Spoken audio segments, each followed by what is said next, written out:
ജനാധിപത്യത്തെക്കുറിച്ചാണ് പറയുന്നതെങ്കിൽ ഇന്ത്യയിൽ അത് ചട്ടങ്ങളിൽ മാത്രം കേന്ദ്രീകൃതമായിരുന്നില്ല. ഭരണഘടനയെ അനുശാസിക്കുന്നില്ലെങ്കിലും സർക്കാരുകൾ പാലിക്കുന്ന ചില കീഴ്വഴക്കങ്ങൾ നമ്മുടെ ജനാധിപത്യത്തെ ഇടുങ്ങിയ രാഷ്ട്രീയത്തിൽ നിന്ന് മോചിപ്പിക്കാൻ ശ്രമിച്ചിട്ടുണ്ട്. അത്തരത്തിലൊന്നാണ് ലോക്സഭ ഡെപ്യൂട്ടി സ്പീക്കർ സ്ഥാനം പ്രതിപക്ഷത്തിന് കൊടുക്കുന്ന പതിവ്. പക്ഷേ BJP 6 വർഷമായി ഡെപ്യൂട്ടി സ്പീക്കർ പദവി ഒഴിച്ചിട്ടിരിക്കുകയാണ്. അവരുടേതായ ന്യായങ്ങൾ ഉണ്ടായിരിക്കാം. പക്ഷേ ഭരിക്കുന്നവർ കണ്ടെത്തേണ്ടത് ഒഴിവാക്കലുകളുടെയല്ല, ഉൾക്കൊള്ളലിന്റെ ന്യായങ്ങളാണ്. തെരഞ്ഞെടുപ്പ് കഴിഞ്ഞാൽ രാഷ്ട്രീയമല്ല, രാഷ്ട്രമാണ് പ്രധാനമെന്ന സന്ദേശം അതിലുണ്ട്. ശശി തരൂരിനെ വിദേശത്തേക്ക് അയക്കുമ്പോൾ മാത്രം പുറത്തെടുക്കേണ്ട രാഷ്ട്രീയമായി രാഷ്ട്രീയാതീത ദേശീയതയെയും ജനാധിപത്യത്തെയും ഒക്കെ ചുരുക്കരുത്. അടുത്ത മാസത്തെ പാർലമെന്റ് സമ്മേളനത്തിൽ ഡെപ്യൂട്ടി സ്പീക്കർ പദവി പ്രതിപക്ഷത്തിന് കൊടുത്തില്ലെങ്കിലും സർക്കാരിനൊന്നും സംഭവിക്കാനില്ല. പക്ഷേ ജനാധിപത്യത്തെ സർക്കാരിൽ തളയ്ക്കാനിടയാക്കും.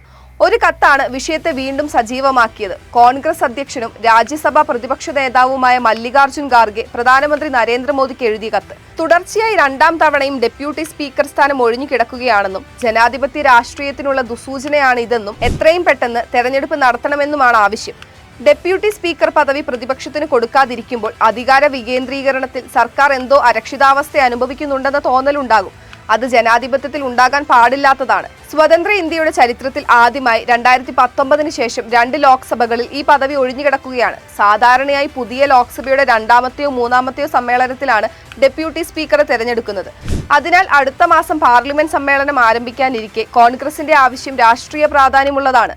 തെരഞ്ഞെടുപ്പോടെ രാഷ്ട്രീയം അവസാനിക്കുന്നില്ലെങ്കിലും ഭരണപ്രതിപക്ഷങ്ങൾ അതിനെ മൂല്യാധിഷ്ഠിതവും നിയന്ത്രിതവുമാക്കുന്നത് ജനാധിപത്യത്തിന് മേൽക്കൈ കൊടുക്കുന്നതും രാഷ്ട്ര നിർമ്മിതിക്ക് ഗുണകരവുമാണ്. അതിന് സഹായിക്കുന്ന കീഴ്വഴക്കങ്ങളെ നിർബന്ധിതമല്ലാത്തതിനാൽ ഉപേക്ഷിക്കരുത്.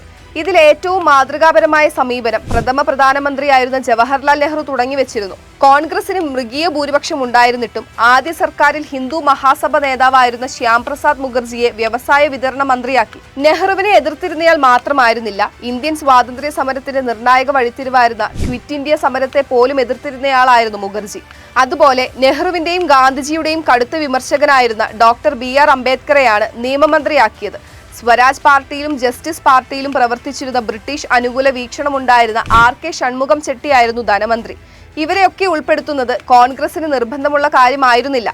ആ ജനാധിപത്യ വിശാലത ലോകത്തെ ഏറ്റവും വലിയ ജനാധിപത്യ രാജ്യമായ ഇന്ത്യ കൈവിടാൻ പാടില്ലാത്തതാണ്. ഡെപ്യൂട്ടി സ്പീക്കർ സ്ഥാനം പ്രതിപക്ഷത്തിന് നൽകുമ്പോൾ അന്തസ്സേറുന്നത് ഭരണകൂടത്തിനാണ്. മോദി സർക്കാർ 11 വർഷം പൂർത്തിയാക്കുമ്പോൾ ഭരണ നേട്ടങ്ങൾ ഏറെയുണ്ട്. പക്ഷേ അതോടൊപ്പം ഉറപ്പാക്കേണ്ടത് BJPയുടെ വളർച്ച മാത്രമല്ല, ജനാധിപത്യത്തിൻ്റെതു കൂടെയാണ്. അടിത്തറ സംരക്ഷിക്കാൻ ഭരണഘടനയുണ്ടെങ്കിലും നിർബന്ധമില്ലാത്ത ചില കീഴ്വഴക്കങ്ങൾ ജനാധിപത്യത്തെ പുത്തൻ വെല്ലുവിളികൾക്ക് അനുസൃതമായി പുതുക്കിക്കൊണ്ടിരിക്കും. 11 വർഷത്തിൽ ഒരിക്കലും പ്രധാനമന്ത്രി രാജ്യത്തെ മാധ്യമപ്രവർത്തകരെ അഭിസംബോധന ചെയ്യാത്തത്, ന്യൂനപക്ഷ വിരുദ്ധത വിദ്വേഷ പ്രസംഗങ്ങളെ തടയാത്തത്, വിമർശിക്കുന്നവർക്കെതിരെ അന്വേഷണ ഏജൻസികളെ ഉപയോഗിക്കുന്നത്, തെരഞ്ഞെടുപ്പ് കമ്മീഷണറെ ഏകപക്ഷീയമായി തീരുമാനിക്കാൻ നിയമ പാനലിൽ മാറ്റം വരുത്തിയത്, വർഗീയ ധ്രുവീകരണങ്ങളിൽ നിശബ്ദത പാലിക്കുന്നത്, പ്രതിപക്ഷമുക്ത ഭാരത നീക്കങ്ങൾ തുടങ്ങിയ കാര്യങ്ങൾ സർക്കാരിന് സാധിക്കും. പക്ഷേ ശ്രദ്ധിച്ചു നോക്കിയാൽ അവയിൽ ജനാധിപത്യത്തിന് കുറവ് കാണാം.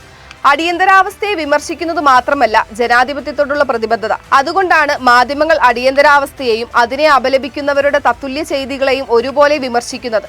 അതെ, ഡെപ്യൂട്ടി സ്പീക്കറിലൂടെയും ജനാധിപത്യം ശബ്ദിക്കട്ടെ.